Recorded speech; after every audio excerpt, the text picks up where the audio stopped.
Alrighty everybody, it's the moment of truth basically. You put the metal gasket down between the new spacer plate and the block. The short bolts again, if you've seen that previous video in the past, here's a little clip from it. Now note on this engine here, you have 2 alignment dowels for your head and 2 oil feed lines which go to your upper rocker arm assembly. Next you install your lower head gasket.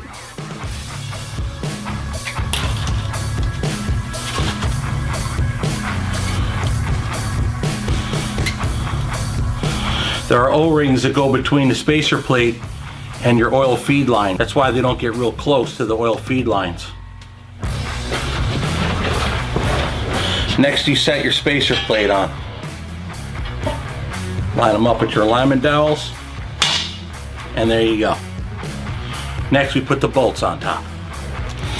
Now these bolts is where you can get in trouble.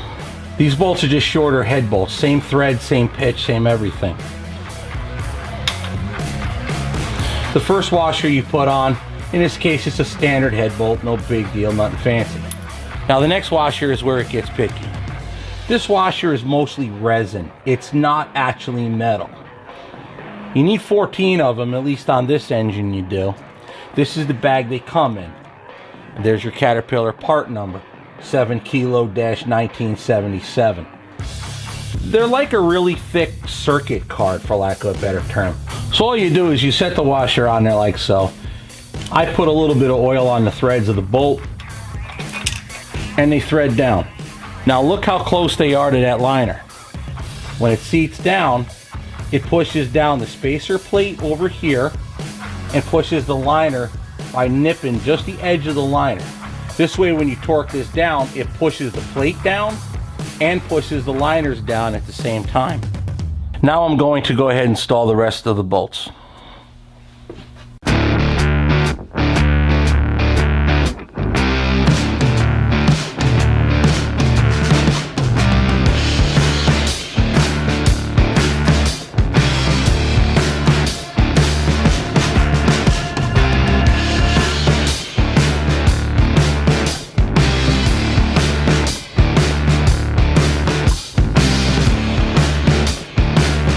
Please bear in mind, I failed to say this earlier, those resin washers have to be what's against your liners, because if not, the washers, if you use the metal ones, will damage your liners.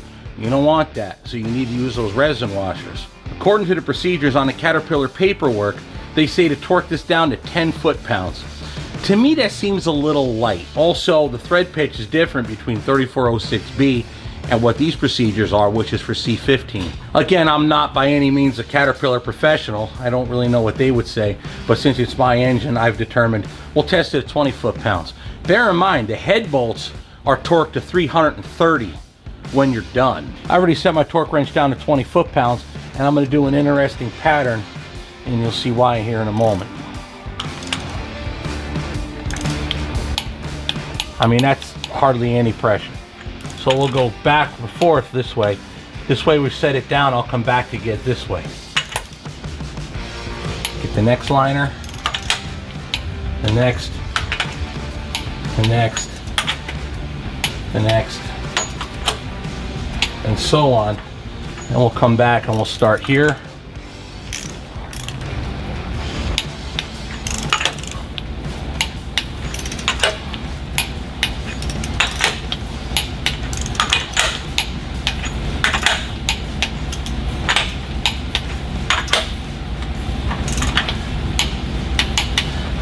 I mean, that's not much above hand tight.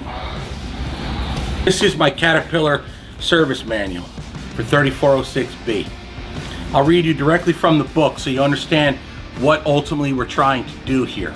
Liner projection must be between 1/1000th and 6/1000th of an inch. That's between 0.001 and 0.006 inches. After watching that video, you see that we got a brand new spacer plate this time. New metal gasket, the same bolts I used from the last time, the short bolts. Now we got to torque them down. We got to check the liner protrusion. We're going to find out whether we're pulling them or leaving them. Time will tell. Oh, it vibrates too? Yeah, it used to beep. I don't know what happened to that. it would beep and then vibrate, or vibrate and then beep. I never know. I don't know. Mine just goes click. It's kind of not very climactic. Well, sometimes those are better. Some situations. Oh, it beeps. I just can't hear it.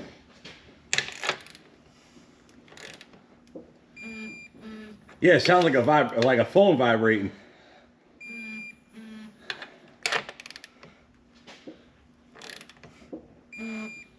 It's supposed to vibrate when you get close, or beep when you, I forget.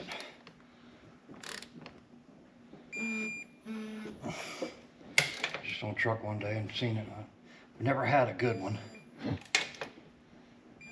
know if it was worth it or not. Yeah, they're all kind of low, but they seem to be all flat.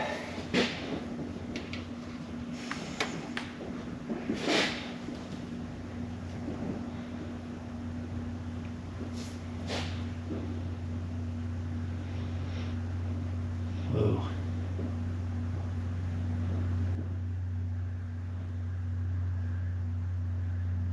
That's 5. Remember from my video, they were higher in the back than the front. Kind of sloped. Well, that's 5, and this one was 2. Oh, That's a big difference. that's problems then. Everything else was 2. And I know you saw the comments, but the picture you used wasn't really. Yeah. But you used what you got, I know that.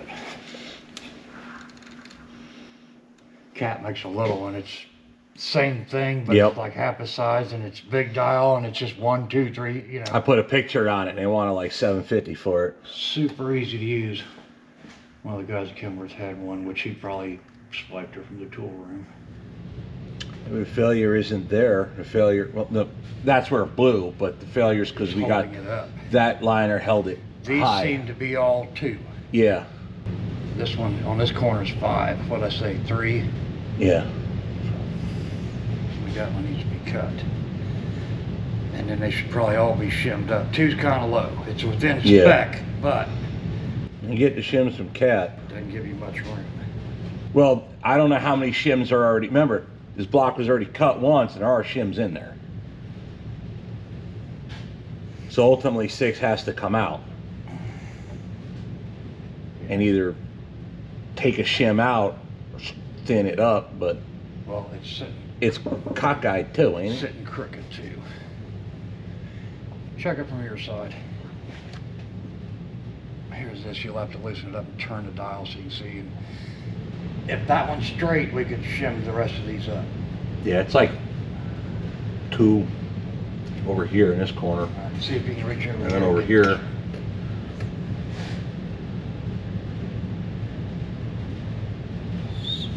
That's like 4. Yeah, I think I had 5 over here. Yeah, 3. So there's 3 thousandths just across one. This way.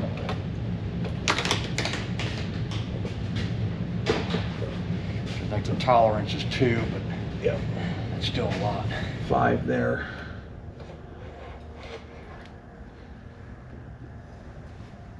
Again, Like 3. you're not sitting on a liner with this, are you? No. I can't. Wrong angle. Can't see it. Yeah. This is definitely way higher here. Yep. So you can take time and pull it apart and try to rotate it and see if you can get it set level. Well, shoot, I remember that's how I did the last one. The line is empty. Yeah, that's Had to turn a couple of them to get them to supposed to. fall in a line. I've never had to do that. I've probably just been lucky. But there again, when you have it machined, all the thinking has been done for you. Yeah. When you have a block cut. Yeah. What do you got? 5. All right, now let me see it. Let me lay that a different way, just to verify.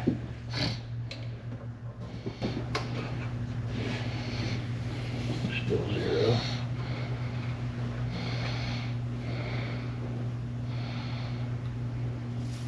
Yeah, still 5.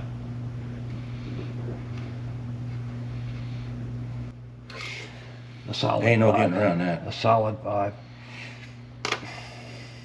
But then you had... In reality, that's what we're looking for. Yeah. 4, I would shoot for 4. But I mean, you know, the main thing, you know, that is they all need to be the same. Yeah. It needs to be level. Well, this one's crooked. Yeah. I think it's still... They're all the same, and within Caterpillar original spec, it's that one high. It's within spec this way. Yeah. Even this one, if you just focus on this one, it's crooked, but it's still within spec. But too big a difference from here Correct. to here. What was the original Bucks requirement for? Did you write down for my video where they were? I don't remember. I focused on this one. Yeah. And I believe you said 2 on this one, because you know, that's all I really paid attention to. According to the original spec, if this wasn't high, we'd be good. Mm-hmm. If he came up, how the f does that happen? I don't know. Well, again, because I'm willing to bet you that makes sense. This came up, raised him, and he failed. I forget which side, but it was against his back one. Yeah, our failure was right here. Right. Right there. That's because the head came up, because that pushed it. Yeah, it's holding it up here, and there's a gap here. Yep. But if you go back to... It's like when you texted me, head gaskets don't just fail. Sometimes they do. Like I said, the one it was overpressurized. The guy lugged it down. That one did. Usually, there's a reason, and there's the reason. But when you originally did this, your fixture left a lot of room for error. That's why this is better. Yeah. There's no moving parts. However, they're pretty even until number 6. Yeah. So was your fixture just off? It's possible. But I mean, you're talking about half a hair. But now, if 2 above, if a 2000s protrusion is enough, which nowadays they say it's not, but if it was, and we fixed one hole, rather than rising them all, I don't like the idea of pulling all freaking 6 and putting them back in. What are you talking per pack now? You can reuse the liners. Re-ring it. Not just saying, you could. You can. You can cut that one, get that one square. Yeah. And then shim them all the same. At 2 right now, if later in life you have one that comes down, you're screwed. See, I see no reason. That's it. I see no reason not to reuse any of these liners. Some of them pistons, I'm concerned with the crack. If you have them out. See, that's my attitude, but you're 1,000, 2,000, because they were around 500 a piece, 3 Gs. For the cylinder pack. Yeah, for a full pack, yeah. But you can just get a piston and rings and reuse the liner. But some of them pistons have them cracks. That's what I mean. You can get piston. Yeah. Alone. And oh, rings. yeah. Re-ring it, new piston, put it back. They're only 4 years old, and they don't have, honestly, you're not doing $1 million or 100,000 a year. I don't even think we do that much. I don't know, so it's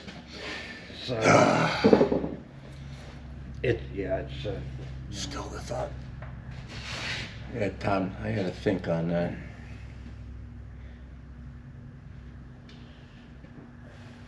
Because there's part of me that just,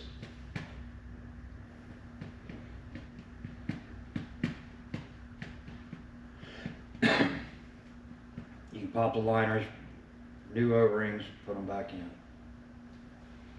that's what I'm thinking. I hate to do that, but it's part of me wants to do that. In the end, they all got, I have to. Alrighty, boys and girls, well, we sat there and talked about it for a while, and I got a couple of phone calls that came in while between the last scene where we were checking the liner protrusion and now. we had to decide what we're going to do. Ultimately, now this might have been an error in assembly, might have been something fall into it during assembly, might have shifted, don't know. So ultimately what happened here is this. 2 to 3 thousandths, 2 to 3 thousandths, 2 to 3 thousandths, 2 to 3 thousandths. The failure happened here, between the liner and the water jacket right here, the water inlet, not inlet, but the water passage right here. 4 thousandths, 5 thousandths, or 5 thousandths here. I don't know how this could raise up rather than the rest sink. And I don't remember off the top of my head where we were when this was assembled 4 years ago. But this is way off. The other concern I have is, if you look at the pistons close, you see a little cracking. Not at the edge, but at this edge here. I don't know if I'll get the right amount of light to see here. They might be able to see it there. This one, I don't know if you can see it good. Which one's the most obvious? I think this one might be the easiest to see. This is number 1. See it right there? Center screen. Don't know why. Not really 100%. The engine is not tuned up really hard. It doesn't blow a whole crap ton of coal when you run on it hard. But it did run with a boost leak for a good while. It may have raised the temperatures up inside a bit to hurt it. Not really sure. Either way, the liners are in awesome shape, at least as far as we could tell. But this one right here, number 6, he's real high. And that's a problem. So ultimately, what we're going to do now is we're going to take all this off. The pistons are going to come out, and we're going to have to pull all the liners. At minimum, new rings, most likely also new pistons. Depending on price, might be all new packs. Not sure yet. Either way, got to take the oil pan off to get the rods broken loose, slide all pistons out, and then go from there. Now, Barrel Engines called me back. He's got my head. The head is not cracked. The head's fine. Only problem was there's them cups. I don't know if they're called cups, but we're going to call them cups for lack of a better term. There's the cups that go into the head where the nozzles go into. So you picture in the middle of the head, there's the hole, almost like if you ever seen like an old Chrysler Hemi or something where a spark plug sits dead center and the valves surround it. These are kind of the same, except there's no spark plugs. These nozzles fit into those cups, and those cups, one was leaking. That's where the, imagine it's, what's in that cavity, Chris? When cups go through, just cooling, right? If there's even that, I don't know. I'm not sure. One of them, the O-rings are leaking. It was leaking pretty badly, he said. So they're going to put all new O-rings in those cups and reseat them in my head, refinish it, and the head will be good to go. So we were fine there. The issue is, in fact, number 6 is too high, and number 5 is where the failure. So if 6 raised up or cantilevered, for whichever, actually it is cantilevered. 5 on the back, I think 3 in the front corner. So that liner is sitting there kind of cockeyed, cantilevered, or crooked. It raised up or lowered down, either one, and that distance in that gap made that lack of pressure against the head gasket, which is why the combustion just ripped right through that head gasket, and that's why it failed. Well, at least now, over a couple of days, we found out why it failed. Now comes the fun part. Tear it down and build it back up. All the pistons got to come out, all liners got to come out. Now more people will see it. There we go.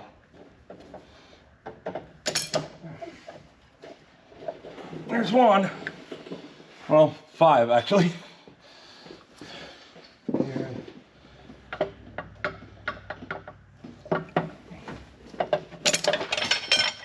That's out. Yeah. I need the crank throws to get out of the way so I can get to the oilers on whatever comes up first. There ain't enough for me to do that. crap. Not enough taken apart yet for that to be a thing.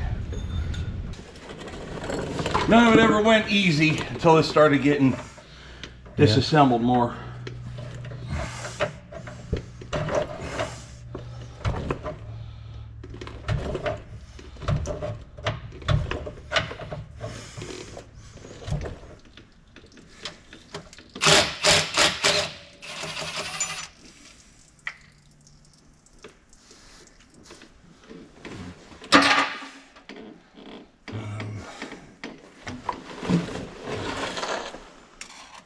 Now I gotta get the pump.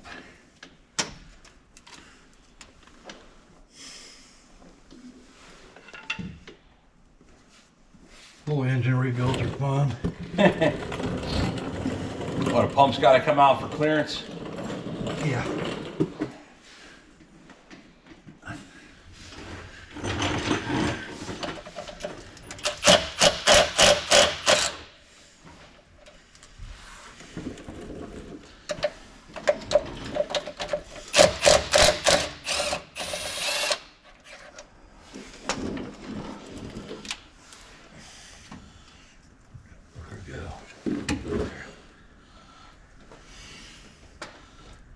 Is that one loose there? Yeah, it is. Yeah, two of them. One's out, one's loose, and the other one's still tight. All right. I left that one over here.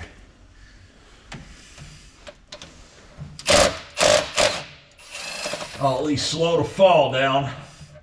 Careful, don't get dirty. Oh, damn. What the hell you office slash boss types are. Funny guy. That just never gets old, does it? No, not really. Alright, wiggle and pull, shut this, and cuss.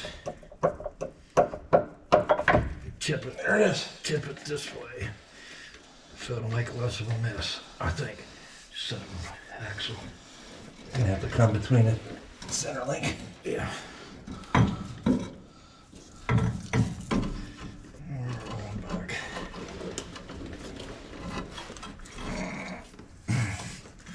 Why they make them so heavy? I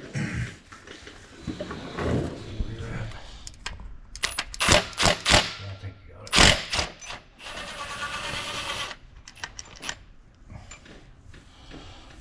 And it's just little thing, squirts oil up into the bottom of the piston. Piston cooler, wrist pin sprayer. Different people have different names. Oil squirter. Yeah. Sprayer.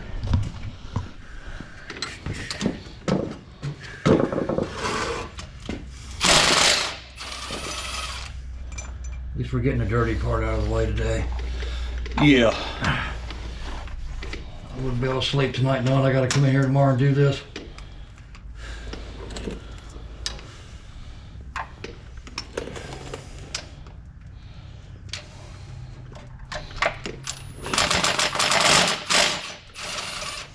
Shit, other than playing with the protrusion, ain't much more. Ain't gonna be much available to do tomorrow. Not really. Can you? Oh, you're up there. What's that? What do you need me to do? These sprayers. What do you need me to take from me? Yeah, I've been throwing them in the oil pan. I got them. That should be. That's all of them.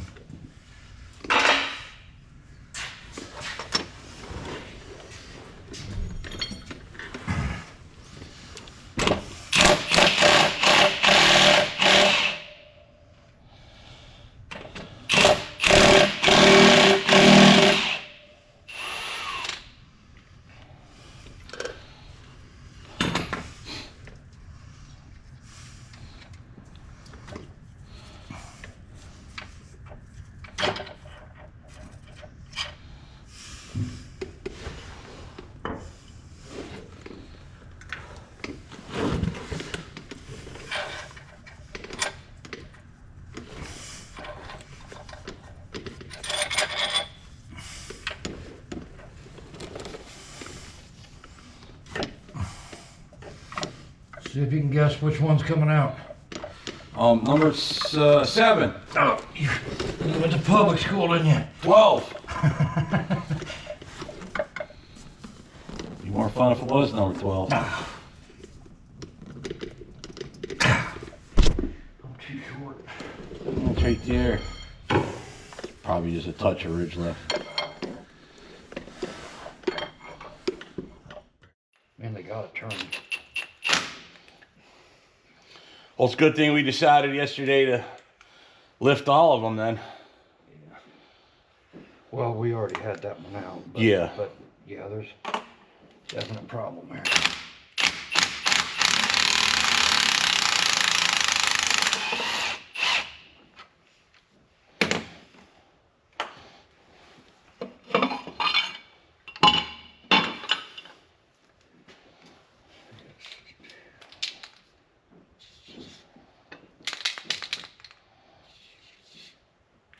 Yellow don't show up very well on rust. Yeah.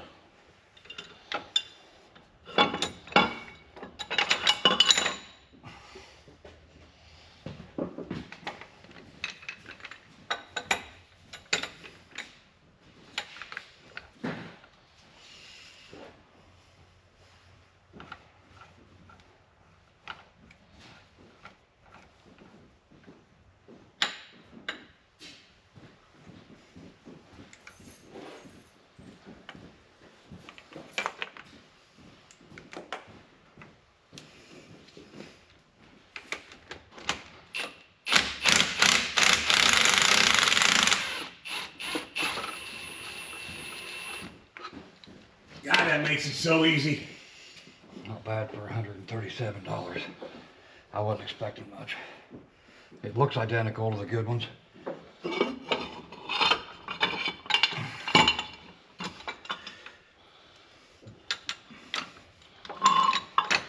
that one came out. One other one came out. As you could probably figure out, it's a few days later. Yesterday was Monday. It was a working day, but not a working day here. Barrel engines, we're waiting on them today. They're going to come and cut that block. So yesterday we went up there. We had to take a couple. Yesterday me and Chris went up to the new place. We had to take care of a couple things. That basically took all day, and it was not the most fun day on planet Earth, but it was the one good weather day we had available. We'll discuss that in later videos. With that, on our way back, we were talking. And I explained to Chris that when I had done this engine back 4 or 5, however many years ago it was, when I checked everything, I didn't take all of the shims out of the blocks and clean nothing up. I just pulled the cylinders, everything looked okay, put it back together. Chris is like, yeah, them liners could be sitting on trash, which is probably why number 6 we thought was cantilevered, but it actually is, I'm not gonna say cut cantilevered, but it's in the block work. It had some junk under it. Well, yeah, there was junk under it, but once you cleaned it out, it still's kind of cockeyed, so 6 has to be cut. So we decided yesterday to go ahead and yank all the cylinders out, and then Chris took another closer look at 5, because to cut 6, you have to get the adjacent cylinders pulled, so to do 6, you have to have 5 opened up. So we pulled 5 up, and Chris showed me something on number 5 that could have been failing for quite a long time, he's thinking. Oh, you already got all the shims out. Oh, no. Might be 1 or 2 more. Yeah, number 4. See, number 4 is still in there. This one's missing. That one's missing. Oh, okay, some of them came out with the liner. Yeah. All right. So this is what it looked like when I put it together all those years ago. And I never really was filming back then with any of this. So it's a learning curve. Long story short, I got 4 years out of that setup. So we'll be... grateful for the 4 years, but now we're better equipped to do this, so hell yeah. So this is that band on the top that seals the water out from coming up between the block and that flange. And you think that was failing since it was installed? It's been a while. That didn't just happen. Oh, okay. Here's the marking for the front. That way you have it clocked in the right position. That's the front of the engine. And that correlates with where in a head gasket it failed too. Same rough area. Same cylinder, yeah. No, even same position. No, yeah. Well, Yeah, back to the passenger side. Where's the forward mark? Here's forward, and the failure's here. Yep. That correlates with the head gasket failure, which was in this section here. So, makes you wonder. Good thing we yanked. Well, once you saw that, you got to yank them all to check them. I got all new O-rings and bands for all these liners to be put back in the truck. So,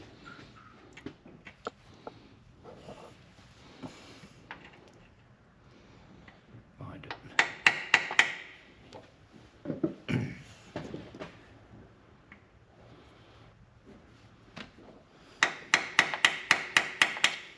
This should be the hardest one.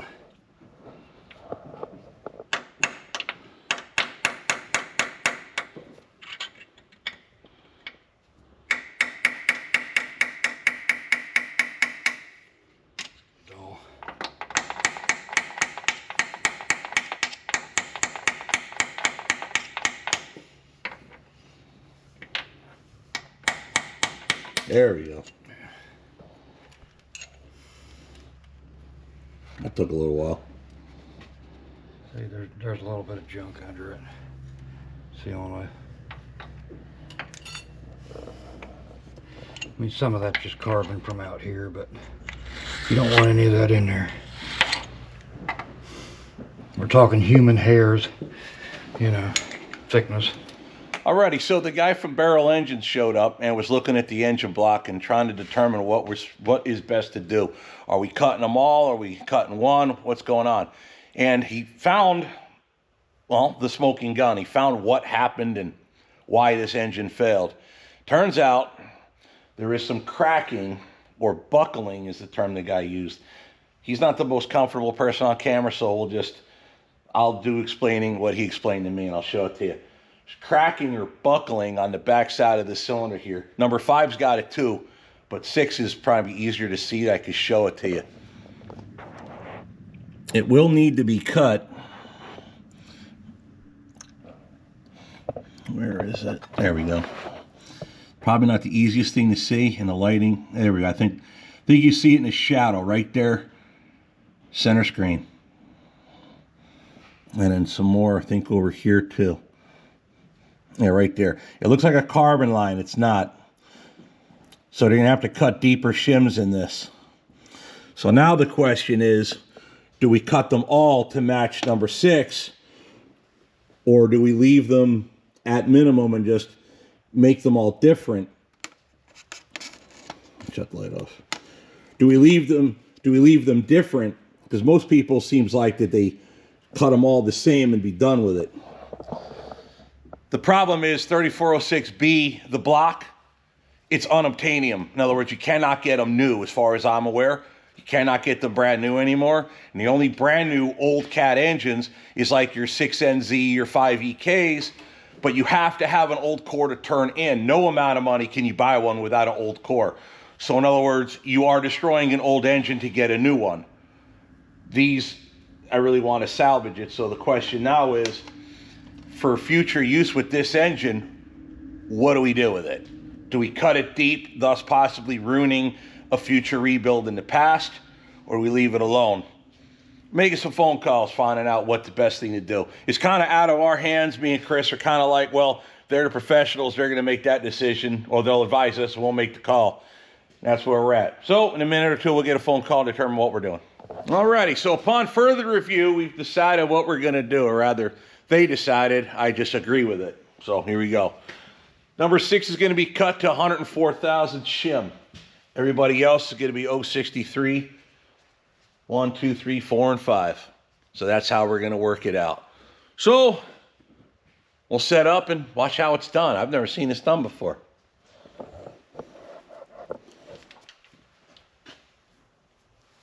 The power is just a magnetic part that holds it down? Yep. It's an electromagnetic ring that you can set to a couple of different settings. One to center it up, and then the next one to lock it down in place so that you're centered and you can get a nice accurate cut on that counterbore. So as you say, the making glitter part of it, you do by hand, by turning the crank. You turn the crank, yep, it's all by hand. I did not know that. I saw it as this big machine.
kidding about the glitter.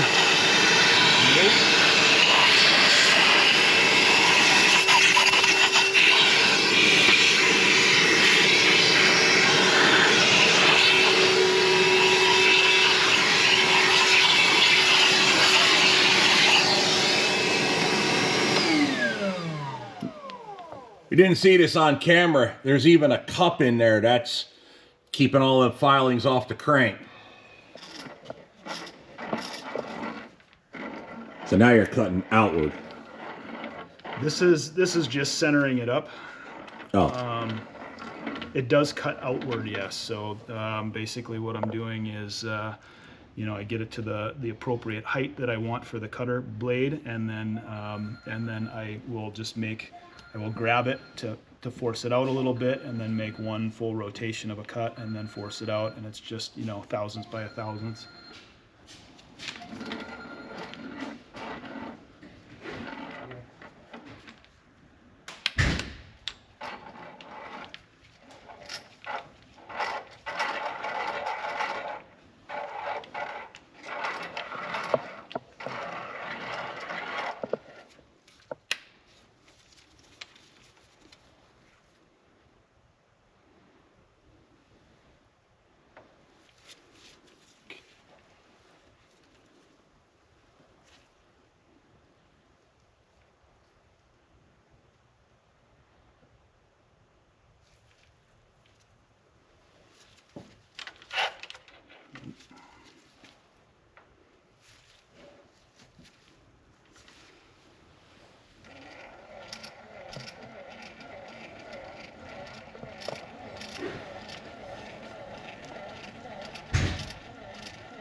Now we're at 93. I don't know if the camera can see it.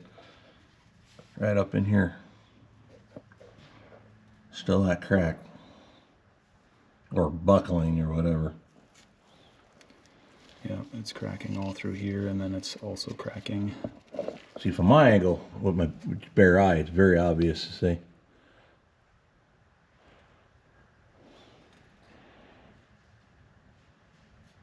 You got to cut it deeper to make it go away then, right? Probably, yep.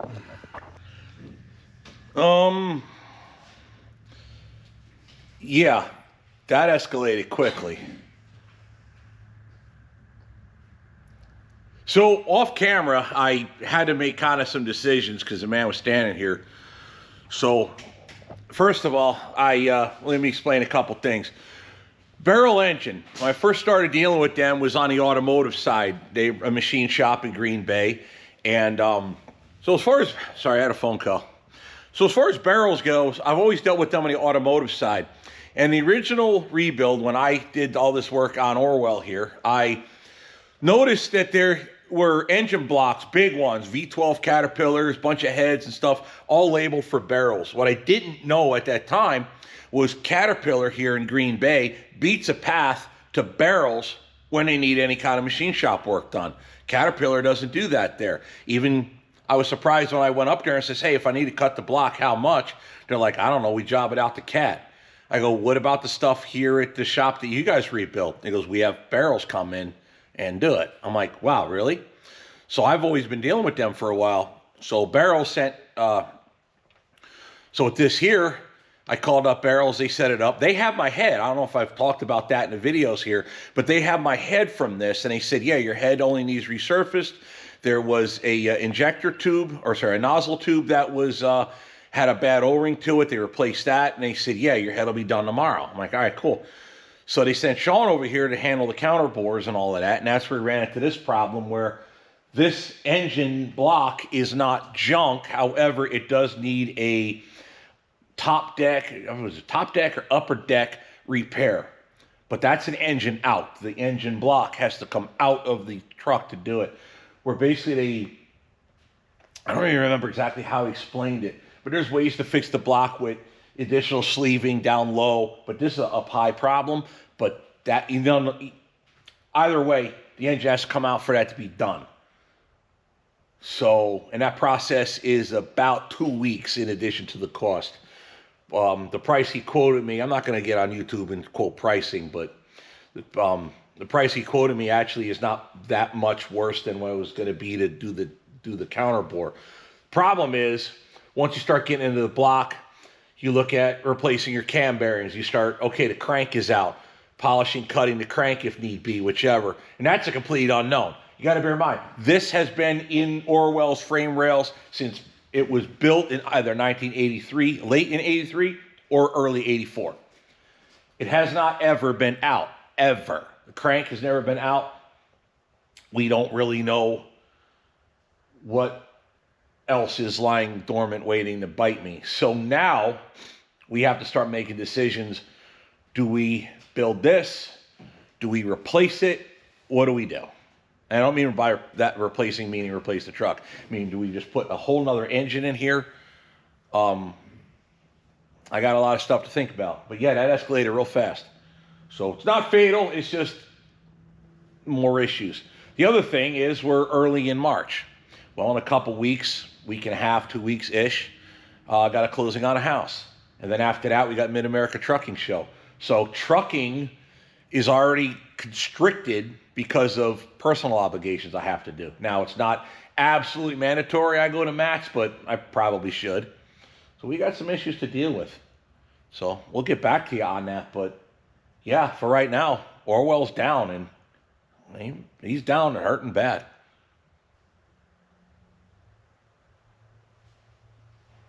All right, cue the cards. Showing up on his camera because he's sending them the...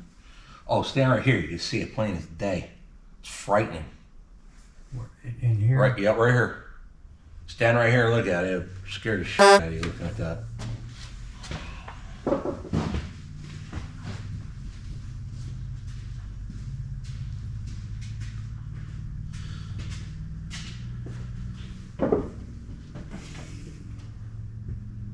So my attitude is cut as deep as you gotta cut. If it's... Keep going to and then figure out what And if to it do. don't go away, then you gotta figure the next step. If the next step is something else, then it is.